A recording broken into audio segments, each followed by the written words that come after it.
ዕለት ከነጩ ቤተ መንግስት ዋይት ሃውስ የተሰጠው መግለጫ የዓለምን ሕዝብ በድንጋጤ ውስጥ ከቷል።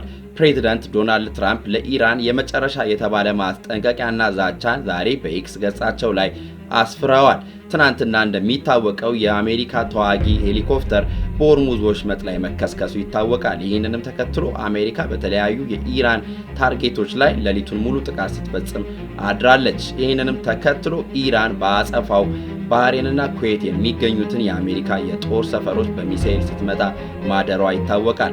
ፕሬዚዳንት ዶናልድ ትራምፕ ዛሬ እንደተናገሩት ኢራን ለድርድር የተሰጣትን ጊዜ አልተጠቀመችም፣ አሁን ዋጋ የምትከፍልበት ሰዓት ላይ ደርሳለች ብለዋል።